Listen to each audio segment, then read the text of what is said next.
Welcome to the RotoWire Fantasy Baseball Podcast. I'm your host, James Anderson, and I am very lucky to be joined by today's guest, an old friend, Kahn. Used to run the dynasty rankings over here at RotoWire. We've partnered together in dynasty leagues. We've been friends for many years, and very honored that you're taking the time to join me, Ian. How are you doing today? I'm good, man. And you know what's awesome about this is the first time we've done a podcast since we actually met for the first time in Arizona in November, and everyone's like, wait, you never met James Anderson? I was like, no, we'd never met. And so, now we've hung out a number of times in Arizona. We hung out in Florida, and it's great to be here with you. My first and one of my few fantasy baseball podcasts that I'm going to do, I have a feeling, this season, but nobody better to do it with than with you.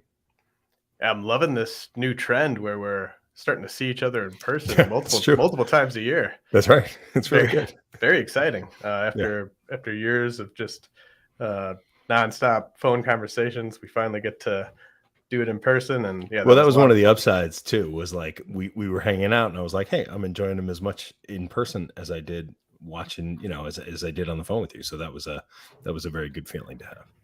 Yeah, those were both great times, great weekends. Man, both of them feel like a long time ago though. It's been like a month since we were in Florida. Yeah, they do. In Florida, it wasn't that long ago, but it's been a pretty full time. Yeah. For sure. So how are you doing, man? What's the latest with you? Like, what's your kind of breakdown in terms of? I know you're obviously you got your own job on that has nothing to do with fantasy baseball. Yep. But then you're also, I know you're doing at least some fantasy baseball leagues this year. What's kind of the breakdown been like? I'm doing, my show, the show that I did with Nando DeFino, Derek Van Riper, that we did for a number of years, called Under the Radar, which was over at The Athletic, was really fun and really all encompassing. It was a good show. People really liked it. I enjoyed doing it on a weekly basis. And then when the show got canceled at the end of last season, they were sort of reorganized and started doing it a different way. It was a real gut punch personally, but at the same time, it kind of helped to put things into better perspective all the way around, and so now what I'm doing is I'm playing the game. And what was weird is people would say, hey, you want to come on the show? And I was like, you want to come on the show during spring training? I was like, I don't want to. They're like, why? I was like, because for the first time in so many years, I am not going to tell everybody what I think. And I'm curious how I do, because everyone knew all the players that I was in on. Steve Cozolino, who's a really smart player, really good player, won the auction championship in NFBC last year.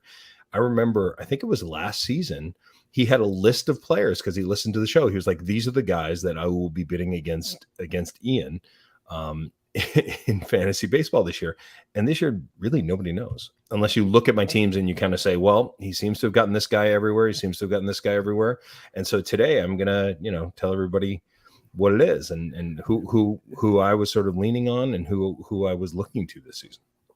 So obviously you're not sharing the guys you're on, the guys you're off of during the off season, but how has not working in the industry, how did that sort of affect your prep during the off season? Do you feel it did affect it? It affected it. And then it required, because I was thinking of, when you're doing a show like you do, every week you have a list of players that that you're talking about and you're figuring out. So it actually became a little bit harder, and it was a little bit more challenging for me this year, and yet also really enjoyable. So one of my big partners is Robert Mershak, who, we do the main event together. We did GDD together last year, a dynasty league together. So, we did a lot of talking. Ariel Cohen, Ariel Cohen and I did our work, definitely did.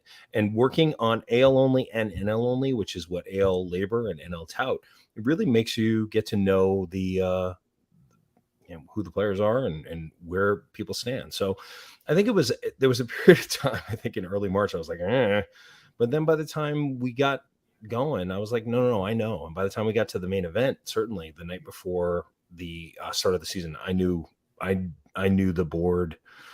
I knew through 50 rounds quite comfortably, 35 rounds, 38 rounds, and guys that I really liked. like how many league, like are you in the same amount of leagues as you were in last year, or did you cut it down even? I wanted to cut it down a little bit more than I did, but then there are some leagues that I've been in for a while and it was hard to cut down from.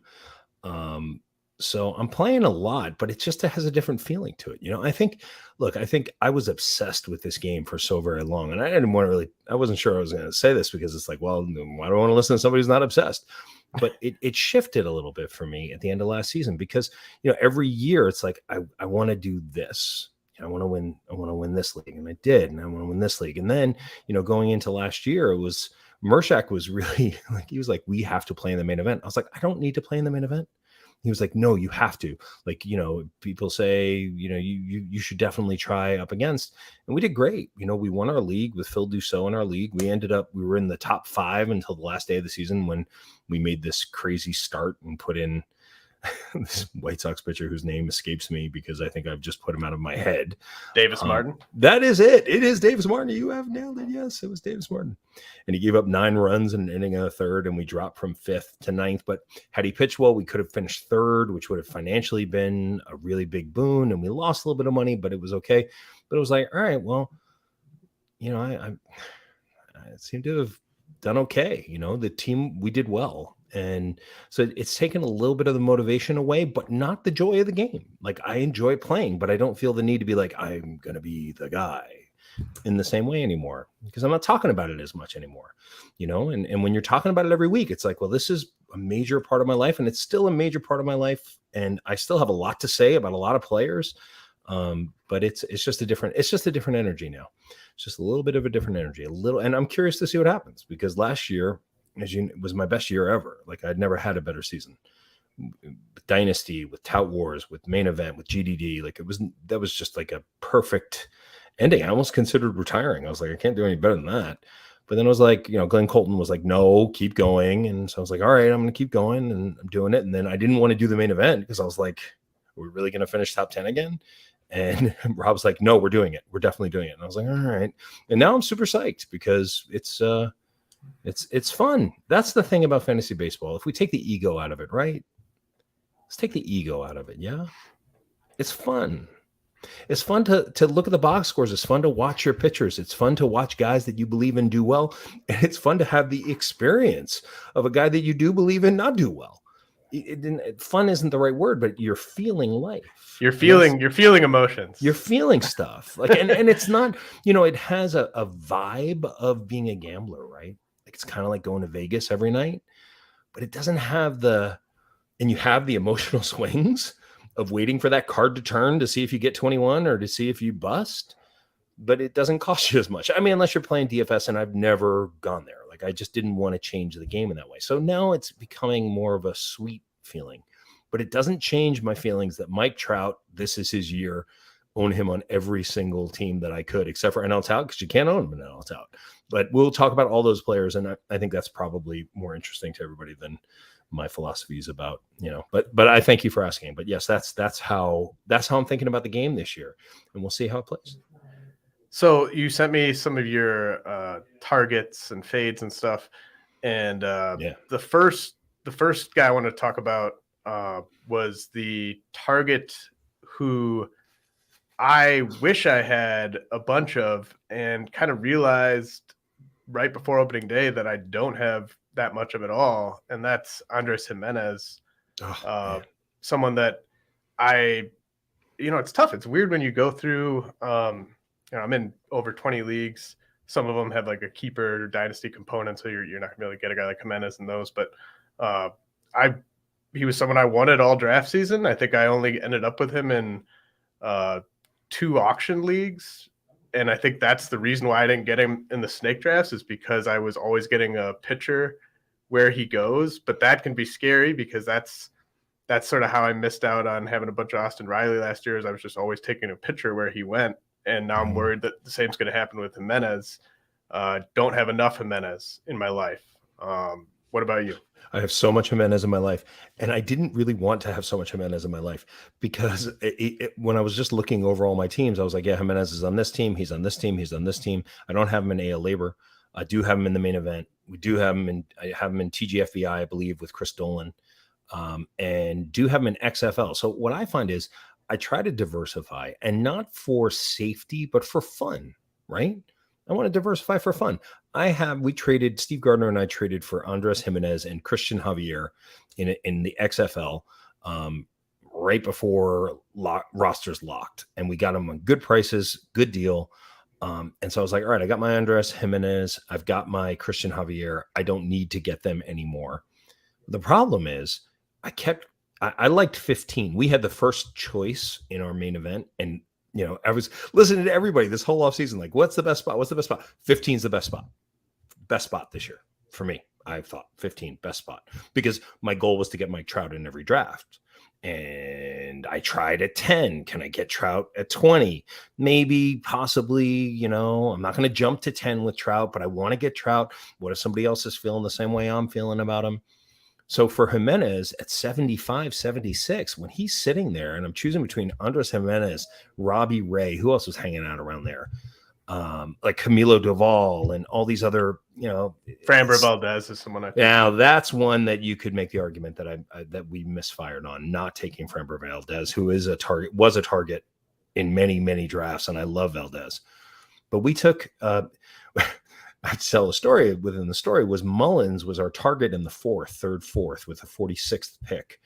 And then Ariel Cohen, I'm going to do a little Ariel Cohen impression. Can I do that? Because I don't get to do it much anymore. And he's like, Cedric Mullins at 46. He might really be good there, but isn't Starling Marte sort of giving you the same kind of thing? You can get him at 75, and then you get a better pitcher, and you get a closer, and Jordan Romano at 46. That's really good. You don't want Camilo Doval.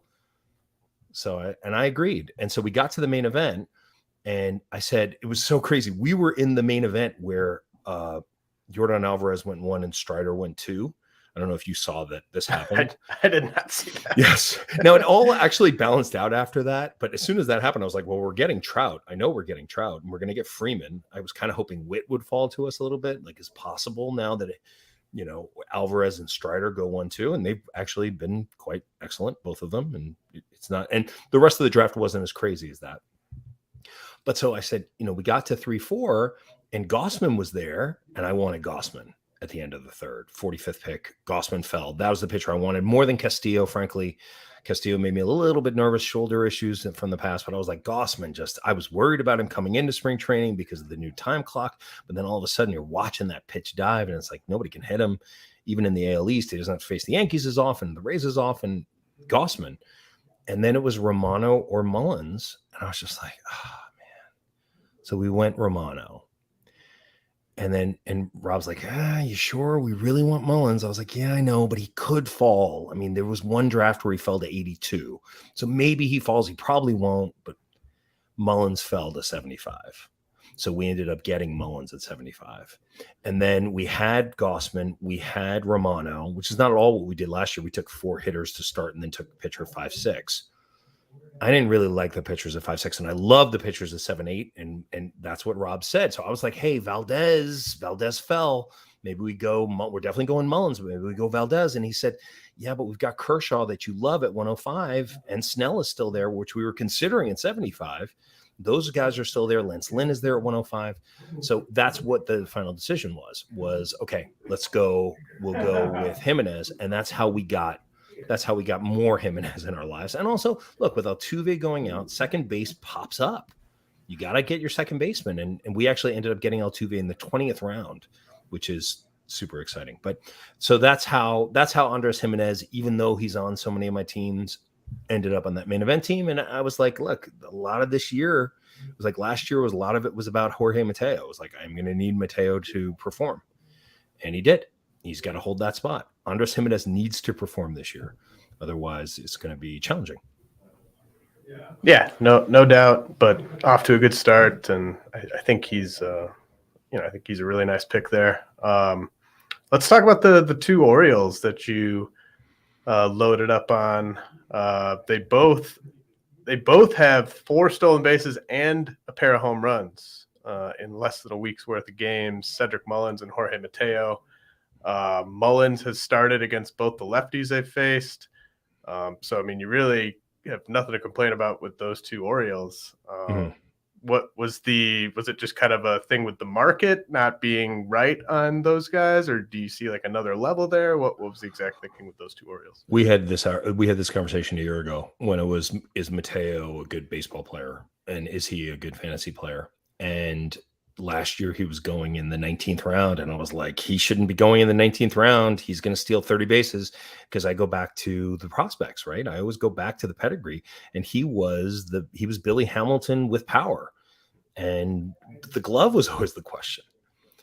Mullins is a no-brainer. I mean, anytime I can get it, I've been saying this for a number of years. When I won Labor 2 years ago, it was on a $3 Cedric Mullins and a $4 Robbie Ray. That was the basis of it. So Mullins is my guy. I own him in Devil's Rejects. We own him in Maki. We own him in Main Event. Didn't get him in AL Labor, which was just, the price was just going up too much.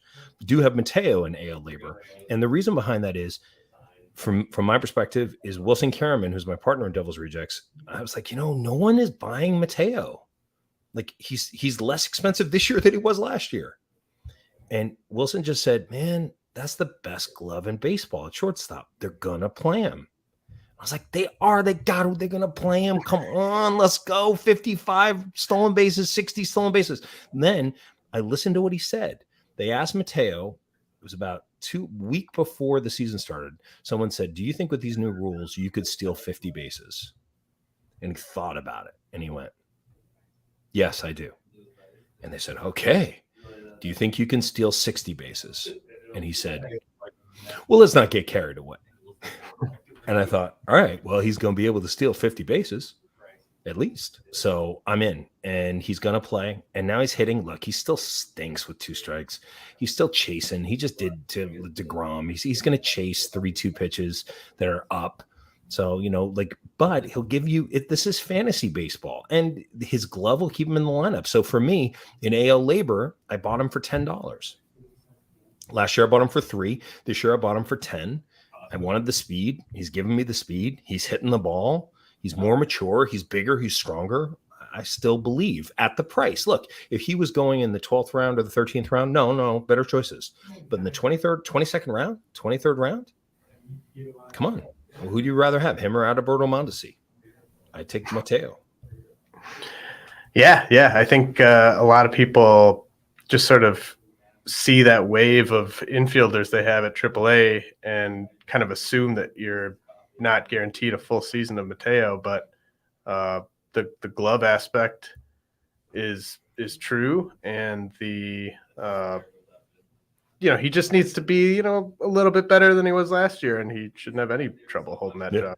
Yeah. And we have him, Wilson and I have him in one OBP league. Otherwise, avoiding him in OBP, but in average, what is he going to hit? Maybe 235, maybe. But if he gives us 50 stolen bases, man, I mean, if he gives me 50 stolen bases in AL Labor, that's a good for $10. Yeah. 5 steals per dollar. I'll take it. Okay. So this next crew of guys that you're in on, there's 6 of them here, and I have 0. I'm 0 for 6 on all 6 of these guys. All right.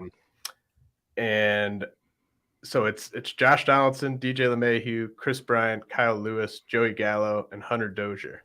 Is there one of those 6 that you want to make the strongest case for? I mean, Gallo's an easy one to do this week.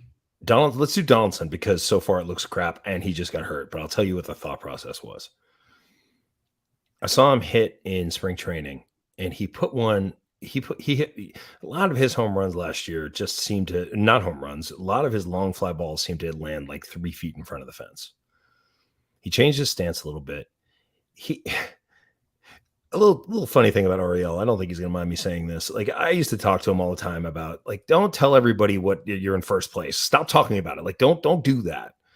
And he did. And then he was like, I really don't like it because I'm not winning as much. And I want to go back to winning. So I'm going to go back to believing and telling everybody, sent me a text last night at like 11 o'clock at night. In first place in 5 leagues. I'm not saying, I'm just saying.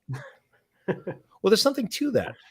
There's actually something to that. If you believe, and I think what happened with Donaldson and Tim Anderson last year was really important. And I think it really understandably messed with Donaldson because he I don't want to get too deep into it, but he didn't handle himself beautifully. Let's put it that way. And I think that it made him more hesitant. And what I saw in him in spring training was somebody who was like, you know what? I don't really care if you like me. I'm just going to perform because I'm almost done with this. And I used to be verging on a Hall of Fame player. And then last year I was trying to be sweet to everybody. It didn't work. So screw it. I'm just going to come back and play ball. And I said, I'm buying that. The other guy I was buying, I don't think I put it down on the list, but the other third baseman I was buying was Moncada for the very similar reason. I like guys who it's like, hey, you're about to be just a crap ball player now. Like you're just bad. And it's like, when does the pride kick in? Man, I was out on Moncada. I kind of famously on the show said, I'm out before last season. And I was like, why? Why are you out? And I said, because I'm out because he just did a music video. He's like, what's wrong with that? It's a good music video. I saw it. There are a lot of girls in bikinis. It was great. And I said, yeah, but he's not focusing on baseball. Baseball's hard. And if you're not putting all of your attention, that's kind of what I'm checking out with myself. It's like, what if I don't put as much attention into it? Because it used to be outside of my family and work. It was like the main thing of my life. I believe Donaldson was putting this as the main thing in his life. I believe Moncada was putting it as the main thing of his life. Those are the guys I want to buy. Gallo's a no-brainer for me. Gallo's in the same situation. You're a bad baseball player. You're out of baseball. You're going to be playing in Japan. But also playing in New York is a big deal. Big deal. Hard to do. And when people boo you and you take it personally, because what I'm doing is I'm watching baseball players, how they either respond or react. Are you a person who reacts or are you a person who responds?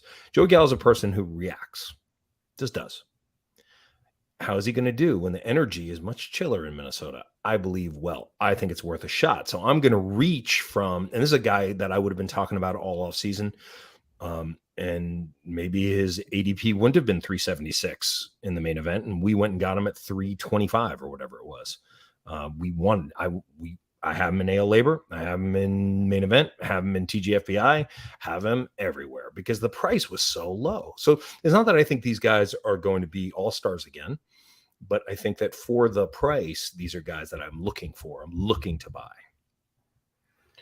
Yeah. So with Moncada, you didn't include, but he's someone I've got a lot of as well. Yeah. So at least we're on the same page there. With Dozier, you want to talk about Dozier? Should I talk about Dozier? I don't know what to say. You say something. Dozier. Outfield, first base, third base. In February, came out, and they said Hunter Dozier is the starting third baseman for the Kansas City Royals. Hunter Dozier's really bad. But in AL only I think I got him for 6, 7. I got a 7. I think Zola pushed me to 7. I like it. And I like him on my bench because he can cover so many different spots. And especially in NFBC style leagues or leagues that don't have ILs, having guys like that is really, really valuable. He has gone off to a crappy start. That being said, I'm a believer that he will give us some of the good Hunter Dozier this year. That's the goal. Some of the good. Give me some of the good. Give me some of the good Hunter. So, yeah, I mean, that makes sense. AL only, versatility with the positions for NFBC. With Gallo, he's hit below 210 every year except for one.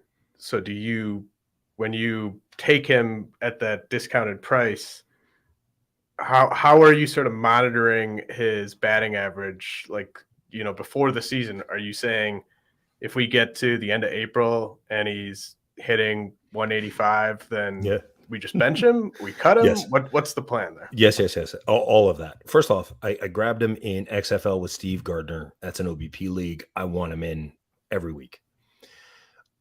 So the week started out last week. I mean, I have Gallo everywhere, almost like every team, pretty much. Not dynasty teams because you got to trade for him, and Devils. I don't want to trade. It's a pain. It's just. It wasn't in the cards. But anytime I could draft him, I got him. And so it came to opening day was Thursday, then was Friday, then was Saturday. And I think he was like 0 for 8 with 5 strikeouts. So I called up my partners and I said, just guys, individually, I said to each of them, there is a moment where you can pull the Gallo plug on me. And because I know nobody else believes, and you're all doing this for me. So I want you to know that like you can pull the plug on Gallo for me. And everyone was like, good. And I was almost like, good. And then boom, and then boom, and then boom, and then boom, and then boom again. And I went, Might have something here. Kind of dig this. So we'll see. There, yes, he can go to New York and strike out 9 times. And look what's happening to Aaron Hicks. Look at what's happening to Aaron Hicks right now in New York. Mercilessly booed. That's what Gallo was going through last year. It's the same kind of thing. You get away from the abusive relationship with the fans. And I'm a New York guy. I'm a New York Yankee fan. But once you get away from that abusive relationship and you can clear your mind, it's all about clearing your mind. Baseball's all about clearing your mind. It's why I got some big thoughts about pitchers, 2-cent head pitchers, that, as I used to call them. So if Gallo's streaky, but he's streaking well right now. And I love that he's going to get first base eligibility. Having first base eligibility, outfield, that first base corner spot is just awesome. So, we'll see. So far, decent. It's funny you mentioned having to call your partners because my next question was, who is the hardest of these hitters to sell your partners on during draft season? Was that Gallo? Hunter Dozier, Josh Donaldson. Who else was on this list? LeMahieu, Chris Bryant. LeMahieu. Oh, again, Ariel Cohen. That's a really wasted pick. I don't know why you would pick DJ LeMahieu. He does nothing for you. I just dropped him in labor. I said, yeah, but labor's a 12-team league. It's a 12-team league. You can drop DJ LeMahieu in a 15-team league. That eligibility, first base, second base, third base, being able to move him around. If you watch the Yankees the way I watch the Yankees, DJ LeMahieu was hurt. The last time DJ LeMahieu, if DJ LeMahieu hits 315 this year with 85 to 90 runs, 12 home runs, and 56 RBIs and 2 stolen bases, and you got him in the 19th round, we got a problem with that? I don't. I think that's great. And Boone, also, I watch what the manager says. Aaron Boone said, I like him in the leadoff spot every day. Well, okay. It means he's playing every day. That's what he said week before the season started. And I have him on every team. So I hope it, and he's pretty much leading off every day. I think he took 1 day. He had 1 day off, came in that game in the 6th. I really like LeMahieu for what you're getting for him, but you got to balance it out, right? So Mike Trout is the base of every team. Mike Trout's the base of every team, period. That average is going to help balance out Gallo. And I got a lot of speed guys. We got a lot of speed guys on this main event team. So that's why Gallo was necessary, needed Gallo. Got to get that extra power in there. So it all matches together. It's not just, all right, I got Gallo. Like, you have to build a team that you can afford Gallo on. And I believe our main event team with Mullins, with Trout, with Freeman, with Gimenez, we can afford Gallo. We can afford 220 with 38 home runs. Let's call it 38 home runs. Call it 38. Let's go with 38. Well, and if your hypothesis on LeMahieu is right, then he's a perfect pairing with Gallo. Yes, because you're getting them both post pick 300. And I think we reached for LeMahieu to like 285. Okay, I think we got him there. 18th, 19th. No, we waited. We didn't reach because people weren't so excited about LeMahieu. But he's a really good player, man. Really good player.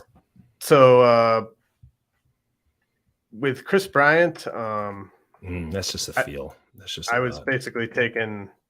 There was that point in drafts, right, where it's like Chris Bryant, Nick Castellanos, Anthony Santander. They all kind of go, and I was just always going Castellanos there. But you just have a feel with Bryant. Yeah, I have a feel, and I tried to, like last year, if you remember, I was big on Pujols in only leagues. I said like Pujols, and people were like, he sucks. I was like, yeah, but there's a story here. I like to look for the story, right? And it's like, it's his last year. He's going to give everything he has. Bryant is on that Donaldson tipping point for me. It's like, you're a joke, bro. You suck, and we're giving you $185 million to play. You're supposed to be the face of the franchise, and you have your Plancher Fancy at Fancy. You get your Plancher Fancy going, and so you can't play. Well, if I'm Chris Bryant and I'm a performer, right? I used to be an actor. I'm still on sabbatical from acting. Might go back one day. It's not going back right now. But as a performer, if you have a really bad show, you do a really bad scene one day, you're going to be extra focused on your next show. Like fully. It's also how I think about pitchers all the time. Bryant has to show up this year. So for me, in that 10 slot, because that's where Bryant would go, 9, 10, 150 area. We went with Yelich. Rob loves Yelich. Rob believes in Yelich. I like Yelich a lot. I'm down with that. A week earlier in GDD, I was doing the auction, and for that slot, I was like, Bryant for $13, I got to do it. Boom. He's like, no, what about Yelich? No, we can't get Yelich. And I was like, all right. So then we got to the main event, and it was like, all right, 10th round. And it's like, all right, is it Yelich or is it Bryant? And I was like, all right, let's go Yelich. And he was like, are you sure? I was like, yeah, let's just do Yelich. And so, but Bryant for me, I'm a believer. I mean, I like guys who were picked in the top 50 picks within the last couple of years that have fallen. I mean, I'm not saying anything amazing here. I think a lot of people feel that way, but that's how I feel. And I do believe in Bryant, and he's in Coors Field. That lineup isn't so bad, certainly at home. I don't know. I kind of believe. I could be wrong, but I'd have been talking about him all off season. So we're going to head to a quick break in a second here. But there was one guy that I since we hadn't talked about like any of this stuff before you sent over your list, and I was curious as to whether he would be included as one of your targets, because to me, he reminds me a ton of Jorge Mateo from a year ago. And that's Jose Siri with the Rays. Yeah, baby. Is that a guy that you're on? Yeah, he's on my labor team. He's on my Devil's Rejects team. He's on DL1. He's in lineups. I paid $9 for him, and I remember somebody giving me a hard time about paying $9. I don't think it was Ariel. It was somebody else. I was about to do Ariel. You paid $9 for Jose Siri. I was like, yep. Why would you do that? Speed, power. I can never forget 55-game hitting streak from like 4 years ago. Do you remember in the Houston Astros system? And he had a 54-game hitting streak. I had forgotten that, but I do remember it now that you bring it up. That is the base of my Jose Siri love. I just think he's an undervalued piece. And I saw somebody was talking about it online, Josiah, who does the list of analysts. And he was sort of saying, did anybody talk up Jose Siri? I was like, no, I wasn't doing a show, but otherwise I would have, because I believe I'm a big Jose Siri believer, and he keeps playing and he keeps knocking in runs too. Like that's what I noticed today. And he runs and he has power. I don't know. What do you think? Do you think when you saw $9 for Siri, did you say that's too much, or did you say that was right? I mean, I don't want to think back to that dreadful evening of auctioning. But I would love to have $9 Jose Siri. Every Vegas weekend for NFBC, I sit down with Rob Silver and we just talk targets before my final main event draft of the weekend, and Siri was the guy that he was really pumping up, which he did with nice. Was Jeremy Pena last year, so we grabbed Siri in our last main. Nice. But yeah, I mean, he was definitely not a guy that I really thought that much about. It was basically kind of he just reminded me so much of Jorge Mateo from a year ago, because of the elite defense and the elite speed with some power, with like non-zero power. So he's not Miles Straw, but he's like, no, he's got power. He's got two. I think he's got 2 home runs already. He's getting big hits. I don't know. Rob's a smart guy. Rob knows what he's doing for sure. But yeah, no, he was a guy. I think a lot about that. I was like, hey, if I'd have talked about Trout as much, and we still haven't even talked about Trout. But yeah, no, I'm saving that. That's fine. But if I had talked about Trout as much, like, would his number have gone up a little bit? Maybe. Like, would people have looked at it slightly differently? Siri also. Those are the guys. You know, those are. Well, you have the list. We're gonna hear exactly why Ian built all his teams around Mike Trout after this message from our sponsors. Baseball is back. Swing into the MLB season with Vivid Seats and score tickets to all of the hottest matchups and biggest games of the year. Every crack of the bat, every deep center fly, and every heart-pounding double play of your favorite team live and in person. Plus, with Vivid Seats rewards, now you earn rewards with every single ticket purchase. Each ticket you buy gets you closer to your reward. You just buy 10 tickets, then simply cash in your credit toward your 11th ticket purchase. It's that easy. Pro reward tip: buy tickets for your whole group, split the bill, and make progress towards your free 11th ticket even faster. From behind the plate to the upper deck, Vivid Seats has great tickets for all the 2023 games that matter to you. Just visit vividseats.com or download the app today.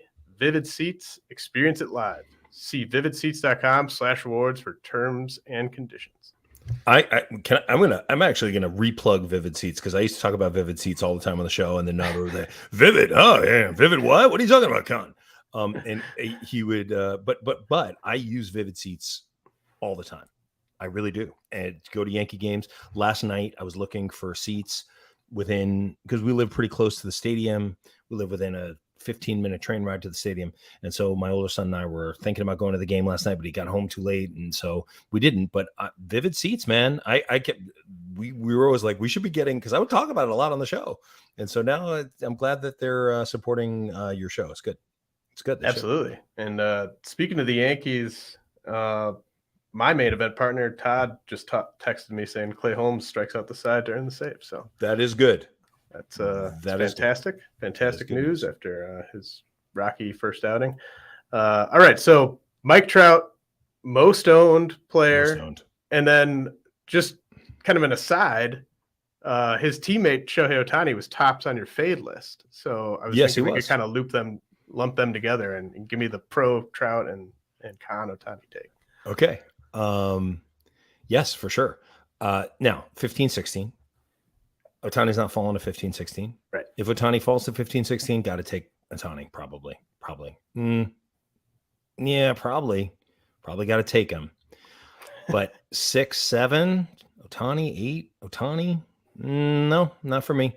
I don't like. I mean, sure, it's fun. You have the choice, but I don't look. If you could use both, he's number one. It's worth the world. But you don't get both in fantasy baseball.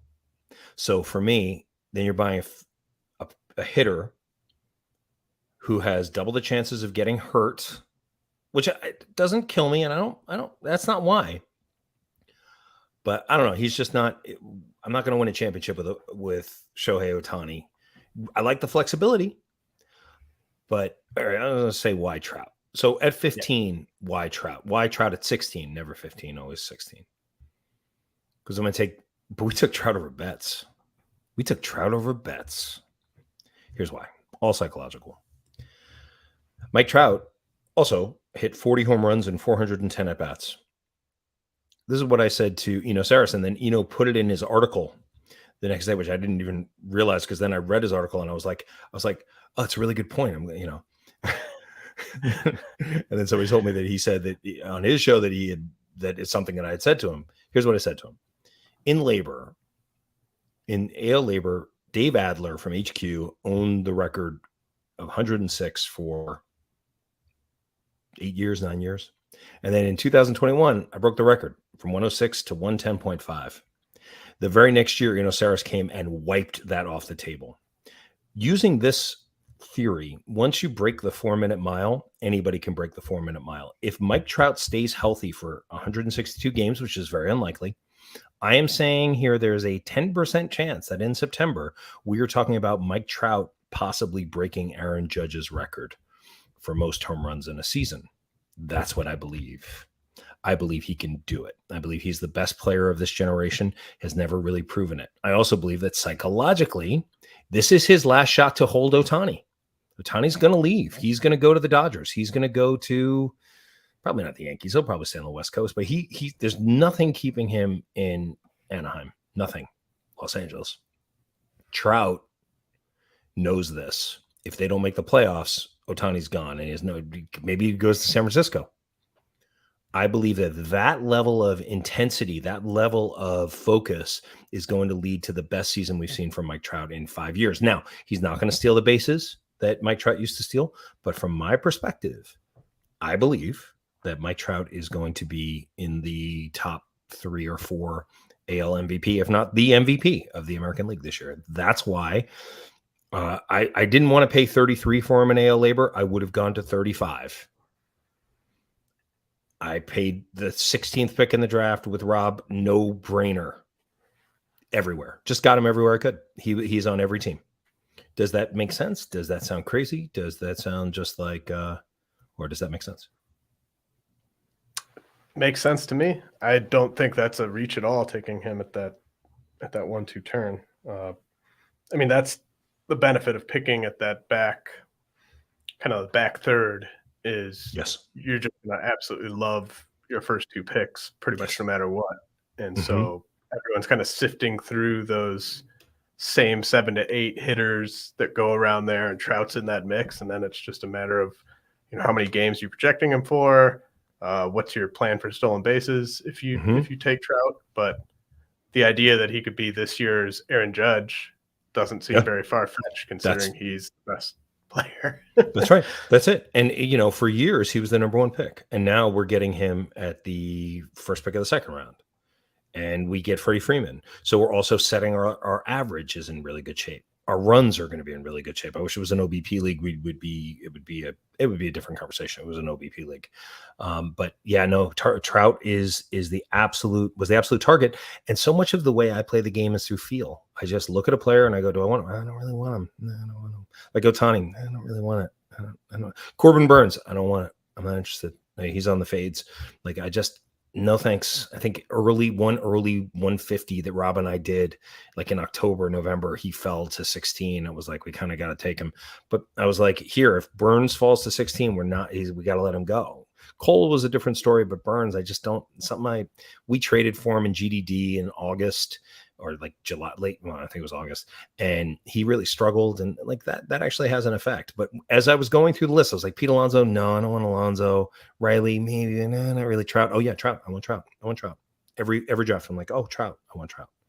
Yeah, Trout's the guy. Trout's my guy this year. So if Trout fails, the day Trout pulls up, if he pulls up with an injury, just know I'll be in my cups that night. Yeah, my guy there was Austin Riley. Got him in both main events in the second round. What number? Where'd you get him?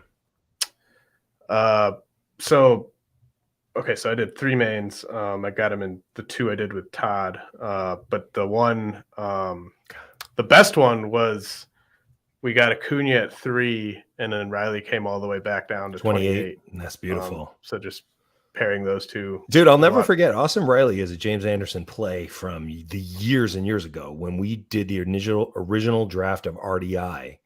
And you were like, we're going to take Riley here in the 8th round. And I was like, what? And you're like, he's going to be good. I'm like, all right. And we took Austin Riley in the 8th round. That was like my real, I always think of him as your guy.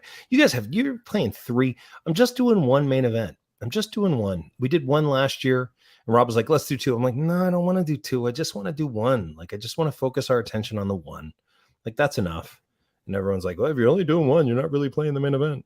I'm like, okay. Well, no, that's stupid. You do as many as you're comfortable with and as many as you have the time and money to handle without it being just a nightmare psychologically. But yeah, I mean, the Riley thing is that's one where it's like you kind of he's sort of he's like my anti Chris Bryant, where the price keeps going up and I keep wanting to buy. Like, I'm not ready to jump off yet, and the price on Bryant keeps going down and I'm not ready to jump in yet. But like with Riley, Acuna gets on first, steals second, and then Riley hits a home run, and we have them both on the same team. Like, that's fun. That's as fun as it gets. That is fun. That is a good time.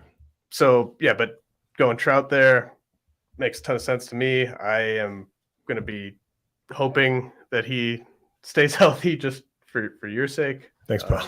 I care about you. Bad. He's walking a lot. He's walking so much. But he'll score a lot of runs. I think the home runs will come in bunches, and he's going to stay healthy. That's my. I believe. Now, what's your basic belief about starting pitching this year? Okay. I did not 15, 16. Again, Burns is a no. Cole is a maybe. Okay. In the main, maybe. Everywhere else, no. I want the 2 bats. Up until the main event, I wasn't taking pitching till the 5-6 turn, which is what we did last year and really found successful. This year, with Gausman falling to 3rd, we took him, and we believe in Gausman. But I don't like early pitching. I want the bats. And we wanted Mullins. So it was Mullins or Romano.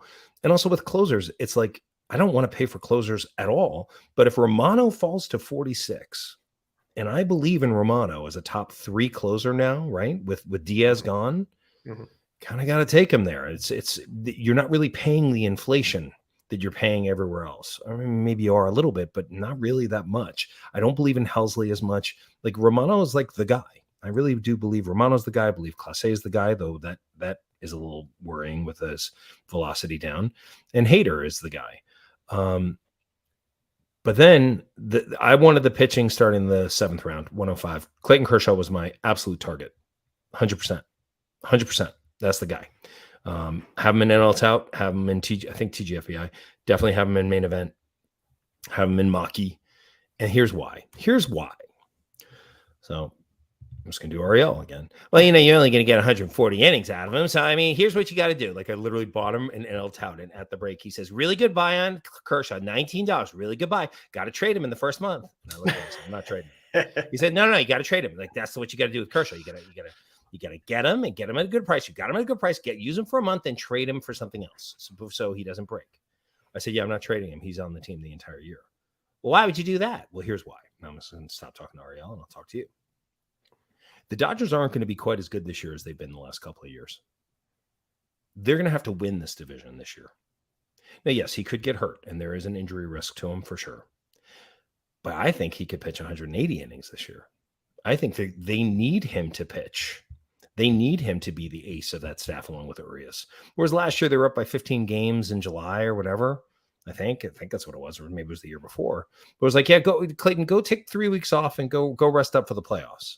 No, you can't do that this year because the Padres are coming. And if you don't win the division, then you better win your wild card game. So you fight all year to win the division. It actually matters. And I think that plays really powerfully. And I think Kershaw, I watched him face Mike Trout, struck him out 3 times in his last start. He's just humming. His velocity's up, James. His velocity's up to 92, 93. That curveball's still diving. He's 34 years old. I think he's in the running for the Cy Young this year. And to get him at 105, when instead of Luis Castillo at 45, or who else was going in that 45 area? Because I'm not going to take other guys. Well, how about this? I like Shane Bieber, who was one of your fades, and he was going in that area. No way, me. No. Not. It's just a feeling, and I just don't know. And where's Bieber going? 45? Yeah, no, we got him in 4th round.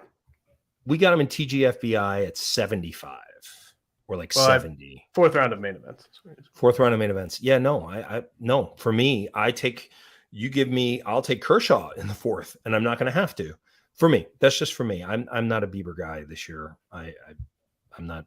It's not my thing. But he was good last night, and he's a good pitcher. But I rather hold off on that risk. You look at Rodon. I came into AL Labor sure that I was not going to take Carlos Rodon. And you know who I ended up taking? Carlos Rodon. So stupid. Because I don't want the risk. I don't want to spend the big money on those pitchers. I want Lance Lynn. I want Clayton Kershaw. I want Lucas Giolito. That's who I want. I want those guys. I want guys coming off of tough years. I don't want to pay for last year from pitchers because they get hurt too quick. That's my estimation. Well, and it depends on the league. I mean, TGFBI, you can sometimes kind of get whatever you need. But in the main event, you're going to have to be weak somewhere, or weak relative to the people in your league who are strong. If people in your league go 2 starters in the first 3 rounds, you're going to be playing catch up there if you go 3 hitters in the first 3 rounds. So you can't say, well, I need to have some safe pitching. Yeah. And so I'm taking it here. And then the rest of your plan kind of goes out the window because of where you have to take that pitching. So you have to make a sacrifice somewhere to make the other part of the plan work. So that part makes sense to me. Luis Castillo is my preferred guy of that sort of Bieber Gaussman area. But one aspect that I think worries people too is say you have your Kershaw, that's someone you've got circled, you're going to get him, he's going to be your SP2 or whatever. And then you have Lucas Giolito, he's going to be your SP3. I think people get work. Snell was 3. Yeah. So we went Kershaw in the 7-8. We went Kershaw Snell. And then in the 9th, we went Giolito Yelich. Then we got Fairbanks at 165, which was good. And we went Renfroe. And then Jameson Taillon is our number 5. But what I was going to say is just the the kind of the run scoring environment we're in now, it seems, does that, it seems like we're back to having cheap opposite field balls leave the yard on a nightly basis. Does that change anything, like, or does that kind of reinforce the idea that the hitting categories, you're going to just need way more than you did last year to be in the 80th percentile? So you need the hitting, or does the amount of runs being scored mean you need the high-end pitching more? I think you need the high-end pitching more, to be honest. I actually do. And I feel like we paid for some high-end pitching. I like our top four of Kershaw, and it always goes back to prospect pedigree for me. Kershaw, Gausman, Kershaw, Snell, Giolito. All four of those guys were top 10 prospects when they were prospects, correct? I mean, right? Yeah. Oh, yeah. All four of them. So to me, it's, am I betting on the right guy? And for Giolito, he dropped 40 pounds in the offseason. 40 pounds. I don't know if that's a good thing or a bad thing. That's a very good thing, because what it shows is that every day that he woke up, he focused on being a better player. That's the same thing I was talking about earlier with Moncada. You change your body in that way, if you make a fundamental shift to how you live your life so you can be better at your job, you know what's going to probably end up happening is you're probably going to end up being better at your job. That's what I see in the world. If you dedicate yourself to something, that's why I'm curious what happens with me with fantasy baseball. Is my level of engagement at the same level that it's always been? It is not. How's that going to change things? Got to change things, because I gave everything I had to it last year and the year before and the year before. Do you Same think thing? I'm sorry, go ahead.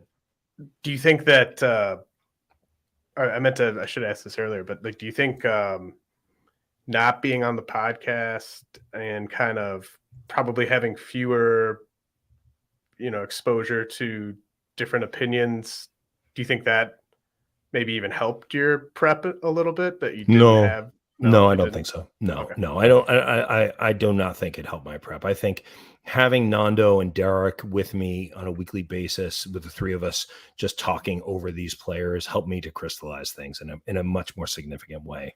I'm kind of flying now, but look, I mean, I've got some. One of the best parts about, you had Timothy McLeod on your show about 6 weeks ago. Tim McLeod is my godfather in this business. Okay. He's the guy who I started listening to him and Rich Wilson on their podcast in 2010. That was how I started. And I sort of became friends with Tim, and he taught me from very early on in this game is that the best part of this game, sure, winning is fun and getting this is fun, but it's the friendships that you can make with people. And when you make those friendships with people, there are pockets, there are groups of people. And so for me, my group is like Robert Mershak, Steve Gardner, Wilson Karaman, Chris Dolan, Ariel Cohen, Timmy McLeod, Glenn Colton, Doug Dennis, Jeff Winnick. I mean, I get to play and Zola. I get to call Zola and talk to him for 45 minutes. What the hell you want, and we get to talk the game. So I did some of it, but no, I did not have the same level. Now I'm going really more on just what I'm seeing and what I'm feeling. And we'll see. We're going to see how it plays out. I mean, maybe I'll come on at the end of the season and you'll say, boy, and you really sucked. And I'll say, yeah, I'm not that good at this game. It's possible. Well, I don't think that'll be the case at all. I think we need Trout to stay healthy. We need Kershaw to at least get you the 130, 130 plus probably. Yes, please. Which of did you want to hit on any of these other pitcher targets, or do you want to get to the fades? Name them quick, and I'll say if there's any. Well, we got Kenta Maeda, Jameson Taillon, Yusei Kikuchi. Yeah. Kikuchi. I'm Kikuchi everywhere. And if I didn't get him, I'm sad. I think somebody got him for $4 late in AL labor. I was so mad. It's either you or Brett Sayre, I think, has him. So it's Brett. Maeda everywhere. Traded for him. Picked him up. Bought him in auctions. Got him in AL labor. But Taillon is the one that's most interesting, because if you listen to Under the Radar, there was no bigger guy who I beat the crap out of that I disliked watching more and that I had less respect for than Jameson Taillon. And I saw something this spring training that made me say, ooh, hello. One was the new pitch that he's throwing, which I really like. But the other thing was, and again, this is like psychological stuff. This comes from my world of acting. Watching Jameson Taillon be in the Yankee dugout with Garrett Cole. Garrett Cole is the boss of that pitching staff. And Taillon and Cole were together in Pittsburgh. And Taillon was sort of like the little brother. And that was the energy he looked like on the mound. I watched him pitch, and I saw him with a fire, 5 years and $75 million from the Chicago Cubs. And it was like, okay, you go be the horse now. Now you go be the guy. Then I saw that other pitch, and I went, hey, I'm buying Taillon. Just traded for him this past weekend, the day of his start. And his first start, not good. Not good. First start looked like Taillon of old. But I believe that Taillon has it in him to kind of let his natural talent shine through. So that's that, and he's outside of New York.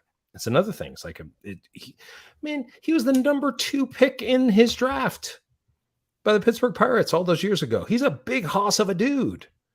He's going in. We reached for him too. We reached. I was like, I got to get Taillon because he was doing so well in spring training that his number kept going up. I think we ended up getting him at like 205 or something like that. I don't remember. Somewhere in that area, 215, 225, somewhere around there.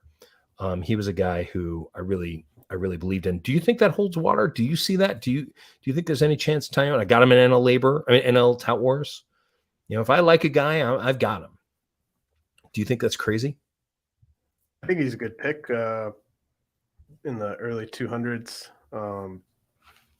I didn't get him anywhere, but I didn't have that same perspective you did on his sort of leaving New York, potentially sort of freeing him up. But I mean, you need like he's just a great SP5. If that's what he is. Yeah, he's SP5. Because you can pretty much start him most weeks. Did you? I have Yusei Kikuchi in a few leagues, and I didn't have the stomach to.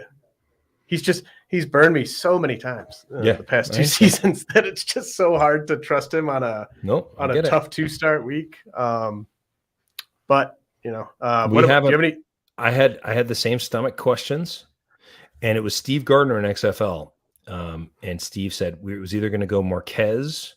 We were either going to go Marquez in LA or to start with Kikuchi. And Steve, we were talking about it Sunday night, and Steve just said, let's do Kikuchi, shall we? And I went, done. I was so happy. I was like, I don't want to be the one to say, let's do Kikuchi. But the fact that you said, let's do Kikuchi, let's go. You know, like so I was like, I'm all in. And then he pitched well. I believe, man. I believe. I think people are smart. I think that when a guy comes over, and he was the first pick in every draft that year, I don't remember how good that draft was, but Kikuchi, everyone's really excited about him. And I like foreign-born pitchers coming to America a lot. I like him a lot. And he's so cheap. Well, and he was going, for a guy that's been as rocky as he's been, he was going too late as a guy that was clearly going to be in that rotation. And he's at least shown strikeout upside.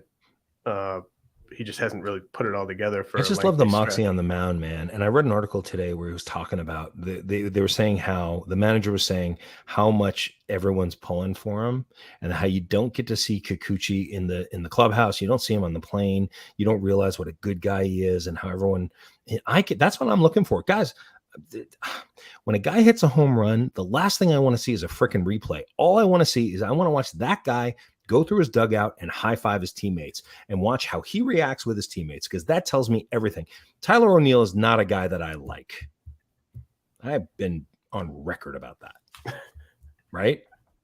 And then we see what happened yesterday with Tyler O'Neill. That's why I don't like him. That stuff matters over 162 games. That's what I used to say about Yasiel Puig, remember? I would say, no, out. Why? Because he's going to start a fight with the entire Pittsburgh Pirates team one day. Which he did, or was it the Cardinals? I don't remember. He was playing for the Pirates. Sorry. Yeah. Do you have any? So you listed Shintaro Fujinami as one of your guys. Is this a keep him on the bench? Yes. See if he can put it together type of thing. Where did I mention him as one? Oh yeah. So I was trying to put in all the guys that also kind of blew up too, right? Yeah, Fujinami, that's good stuff. The guy's got stuff, man. Watching that ball dive. He bit me in 2 places last week. So I didn't want to just put in like, go ahead. Well, yeah. But so the funny thing about Fujinami is he like breaks Eno's Stuff Plus model, and he was pushing for him to take him in Devil's Rejects, and I was just like, I don't think he's got starter command just based on what he was doing over there. So one way, it seems like the stuff is really good. The command and we took him. I took him. Wilson and I took him. No, we took Fujinami. Yeah. In Devils. I took him in DL1 too. We were gonna take him in XFL until he gave up 8 runs and inning in a third. It's one of those things where you just gotta. Do you have the stomach for it? No, you gotta. As one person asked me, like, how long is it going to be until you trust him again? 5 starts. 5 starts for me. I'm not going to trust him again because I really loved watching him pitch, and I was like, hey, maybe they've turned him around, they figured it out, but not based on what we saw. No, it was really, really bad. One more thing, I got into a fun fight with Wilson Karaman this week where I basically said, can we stop saying that Juan Soto is Ted Williams now, please? He's like, well, Ted Williams. I mean, I was like, no. Ted Williams never hit 242. Nope, never did, never. And then I went and he was like, well, I said 5. Soto's got to put up 5 more Ted Williams seasons now for me for that conversation to start up again. He's not Ted Williams. He's great, but he's not Ted Williams. So Ted Williams hit 261. He did 1 year when he was 40. And then when he was 41, he came back and hit 316, and then he retired. No 244. Sorry. I hate to take a shot. So just quickly on your fades, the 2 that you had a list of, Corbin Burns, Ryan Helsley, Bogarts, Tatis, Alonso, Cruz, Eloy. The 2 that, and that was before Eloy was hurt. Right. But it was because Eloy was going to get hurt. Yeah. The reason to fade Eloy is pretty obvious at this point. I got eaten by his shoulder last year, and that was it for me. Sorry, go ahead. So the 2 guys that I have a decent amount of exposure to who are on your fade list are Bieber, who we touched on, and then Adley Rutschman, who is also on your fade list. So absolutely, let's totally on my fade list. Do not draft Adley Rutschman. Is what too late for me. Yeah, no. You then he went 5 for 5 with a home run on opening day. No, my thing about Rutschman was I just didn't like where he was going. I wanted catchers late. I just like the late you always catchers. do. Yeah, you always just do. I can buy Jonah. Give me Jonah Heim and Christian Vasquez for $4 and $6, and you can keep your $22 Sal Perez. I mean, that's just my way of especially this year. I was like, I like Francisco Mejia for $2. I like one of my hits was Mike Zunino. I am huge on Zunino this year. And I hardly got him anywhere, which was terribly sad. Rutschman is awesome, but I was fading him. Yeah. And then I was fading him. Well, I just want to make sure. Okay. That makes way more sense. Just kind of the positional and the price. That's why, because I do recall that you've always we've been sort of on opposite ends the past couple of years in terms of paying for catching. So that makes sense. That's the only reason. I mean, I also have Rutschman in XFL. I don't like second year players that come up like Michael Harris faded him. Corbin Carroll faded him. Unfortunately, you know how much I love Corbin Carroll. Gunnar Henderson did not get near him. So guys who I want to, give them to me in your third year. That's my way. So I was writing down the fades. Like another guy I was fading terribly was Xander Bogaerts, and look what he's doing. I mean, I just wanted to be real about it. Like I couldn't just be like, look, nailed them all. There's so many false positives and false negatives in these first few weeks of just, you think you have it made, you've made the perfect pick, you've got the right guy on all your teams, and then just a week later, it could be the exact opposite. So, everyone needs to. McLeod always says, and he says it beautifully, this is a marathon, not a sprint, and you really will feel it, man. I mean, we're just, what are we, a weekend? Not even 6 days in. Yeah.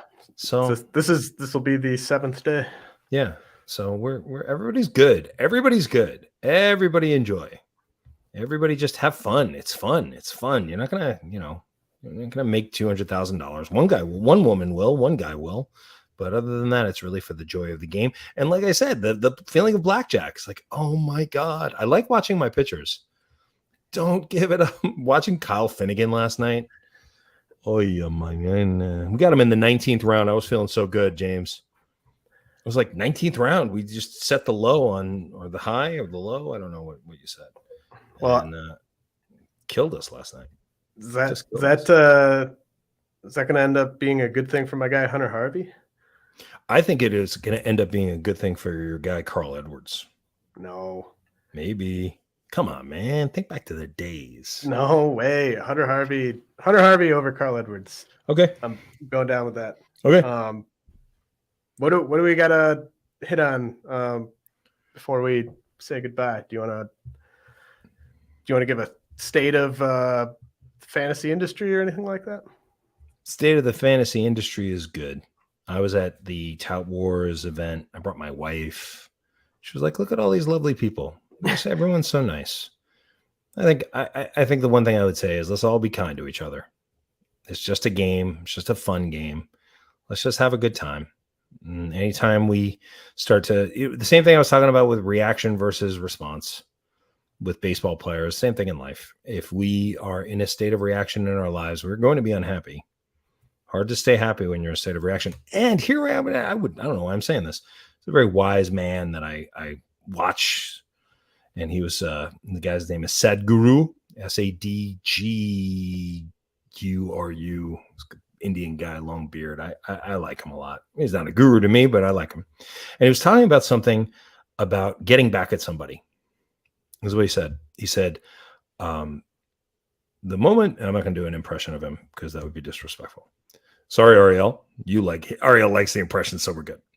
He said that whenever you're in a situation where someone does something that hurts you, you want to get back at them badly. And the moment that you do it, it feels so good. And it even feels good the next day. But the day after that is very problematic because then you have to deal with the repercussions of what you've done. So how, and from the TV show, Turn Washington Spies, which is a number of years now, I was talking to one of my co-stars and I said something to him about a situation he was dealing with. And I said, submission is power, which sounds counterintuitive. Like, what does that mean? I mean, submission is not power. Submission is the opposite of power.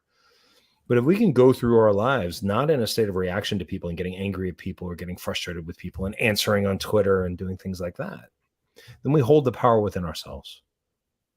And that's the best way to go. And I think largely, I would say that the fantasy industry, largely, we all do okay with it. The industry guys, the quote industry guys, the quote NFBC guys, overall, everyone has respect for each other. I would encourage that. I think that that's very positive. I've learned a lot from playing with the NFBC guys, from listening to the NFBC guys, a ton. And I've learned a lot from the industry guys. We're all getting to play the same silly game and we all enjoy it. And sometimes we're right, sometimes we're wrong. So let's just enjoy the season. It's going to be a fun year ahead. And I get to, I'm grateful to you and to RotoWire. You guys gave me my start. So grateful that I get to come back on the show with you and talk the game with you, buddy. And think how lucky we are that we get to do all this,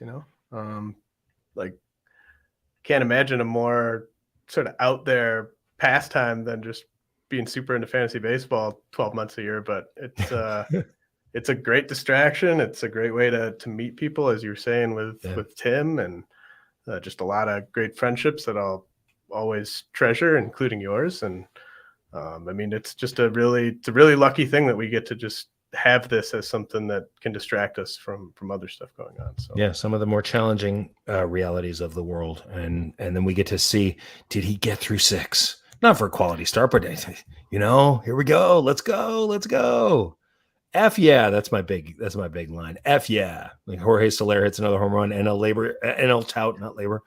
F yeah, $4 Jorge, Well, that Jorge Soler home run was he had 2 today. The 3-run one, the 3-run run was absolutely fantastic for all of my leagues except AL labor where I just picked up Caleb Thielbar to plug the reliever this week. Hey, listen, we could talk because I have Whitlock coming back. I have Garrett Whitlock coming back. I have Carlos Rodon coming back. I picked up Johnny Brito right the night before the season when he was announced as the starter. I'm going to need to, and I traded for Matt Boyd with Jason Collette. Collette and I did our beginning of the season trade. So I have some extra pitching and I could use a bat because I actually think Chas McCormick is going to take that job. Although I have, what's his name in the lineup this week from Tampa Bay? I'm getting him confused with the guy from St. Louis. He's the backup middle infielder for Tampa Bay. Great glove.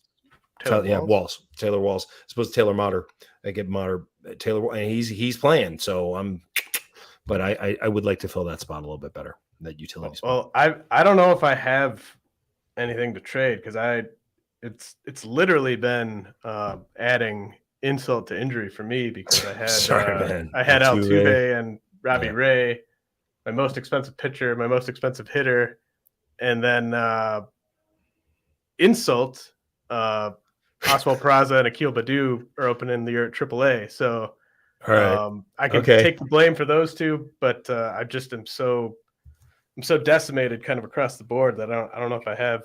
Just keep if I plug one hole, I'll open another hole up. Yeah, so. Just keep the boat steady as much as you possibly can, and then the guys will come back. That's how we play the game, especially in the only leagues. Yeah. Just try to keep it steady. Try to keep in the ballpark. You only need 60 points to be in the middle. Try to stay around 60. I got to get to the middle. I'm going to hang in the middle and, I'll lick my wounds. And hey, look, man, that's the thing is not only is it fun, but it teaches you stuff because you got to be humbled. You're going to be humbled in this game. It's just like baseball. You're going to be humbled. I'm going to be humbled. I'm going to get my butt kicked in a league this year. There's going to be a league where I just go, no, like last year, TGFBI could not, and I've always done well in that league. Rob and I finished like 9th, and it was like, what? I think it was like 8, I don't know, something like that. But we just couldn't make it work. And we would look at the team and like, this team is good. Why is this not working? And it's just like, doesn't work. It's like the boat isn't built properly. And so the boat is going to sink. And so that happens. Yeah. So. And no matter what you got right or what you got wrong so far, like everyone's hurting somewhere. Everyone's got some preseason call that's looking terrible. And, so just, don't lose sleep over things like that and early. Enjoy the games, man. Yeah. Enjoy it and call your friends. And when things go wrong, like Michael Kopech, I was high on Kopech coming into this year. Michael Kopech just ate me alive. I think it was Monday in AL labor. Really hurt me because the pitching's been good. My pitching's been good. And I'm like, oh man. So you just got to lick your wounds and keep moving forward. That's what it is. That's the game. And then you get the Johnny Brito the next day. Or I think that was last week. But whatever it is, it's just like you get the ups and the downs, and you don't have to lose your house because you're playing blackjack, because it's that thrill, right? It's about the thrill. And it's like, hey, I've just bet $100,000 and I won. Oh my God, it feels amazing. I just had Jorge Soler hit a home run. Oh my God, it feels amazing. Same thing, but I can keep my house. So that's good. All right, man. This has been a ton of fun. I've kept you a little too long, but really appreciate you stopping by again. And I know this is a rare occurrence for you to hop back on and talk fantasy baseball, but we'll have you anytime. This has been the RotoWire Fantasy Baseball Podcast. For Ian Kahn, I'm James Anderson, and I'll be back next week.